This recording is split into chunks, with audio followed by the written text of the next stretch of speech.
ජේසු පිහිටයි. ඔබයි මමයි දිහා බලද්දී උන්වහන්සේ අපිට හැම වෙලාවෙම අභියෝග කරනවා. අපේ ජීවිතේ දිහා බලන්න, හැරෙන්න, උන්වහන්සේව දකින්න, උන්වහන්සේව හඳුනගන්න, හඳුනාගෙන උන්වහන්සේ සමග ජීවත් වෙන්න. උන්වහන්සේ අපිට ආරාධනා කරන්නේ හැම වෙලාවෙම මා අනුව එන්න කියලා. අපි යමු. උන්වහන්සේ අපිට මතක් කරනවා කීම සහ කිරීම කියන්නේ එකක්, කරන්නේ එකක් වෙන්න බෑ. මම දේශනා කරන්න පුළුවන්.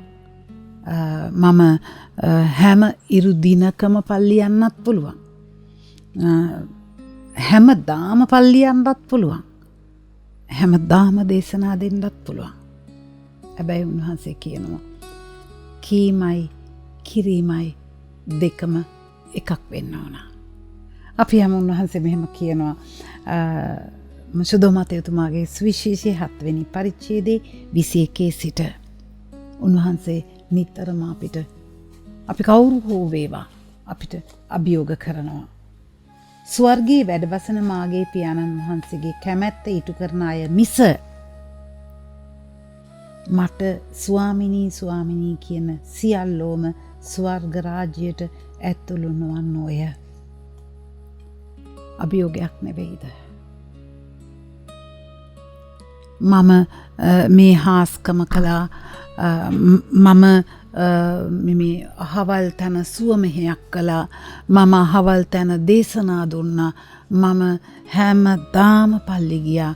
මම නුවාන පොත් මිටි ගණන් තියාගෙන මම මේ හැම දෙයක්ම කළා ජේසුනී කිව්වට අපිට බේරෙන්න බැරි බව උන්වහන්සේ අපිට මතක් කරනවා. ස්වර්ගයේ වැඩවසන මාගේ පියාණන් වහන්සේගේ කැමැත්ත ඉටු කරන අය මිස මට ස්වාමිනී ස්වාමිනී කියන සියල්ලෝ ස්වර්ග රාජ්‍යයට ඇතුළු නොවන්නෝය. ඒ දවසේදී බොහෝ දෙනෙක් ස්වාමිනී ස්වාමිනී අපි ඔබේ නාමයෙන් දිවස් වැකි නොකීවෙමුද? ඔබේ නාමයෙන් යක්ෂයන් දුරු නොකළෙම්ද? ඔබේ නාමයෙන් නොයෙක් ප්‍රබල ක්‍රියා නොකළෙම්දයි මට කියනු ඇත. මං අරක කරා, මම මේක කළා, යක්ෂයන් දුරු කළා, මම සුව මෙහෙවල් කරා, අරවා කරා, මේවා කියලා මට නොකියන්ද?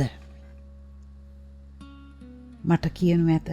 එවිට මම කිසි කලෙක ඔබ නොහැඳිනෙමි. දුදනෙනි මා වෙතින් අහක් යන්නයි ඔවුන්ට කියන්නේ මේ. දේව වාක්‍යයේය.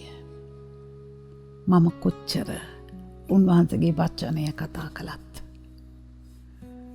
අපි කොච්චර දෙනෙක් උන්වහන්සේගේ වචනය කතා කළත්, ස්වාමිනී ස්වාමිනී කියලා උන්වහන්සේ ගැන ගැට පද විවරණ දාලා අත්දැකීම් දාලා මොනවා කතා කළත් උන්වහන්සේ අපිට කියනවා කියන දේ ඇතුළෙම කරන දේ කරන්න. මොකක්ද කරන්න ඕන? ස්වර්ගයේ වැඩවසන මාගේ පියාණන් වහන්සේගේ කැමැත්ත ඉටු කරන්න. දවස ගානේ අහනවද මම ඔබ වහන්සේගේ කැමැත්ත මොකක්ද අද දවසේ මගේ ජීවිතේ?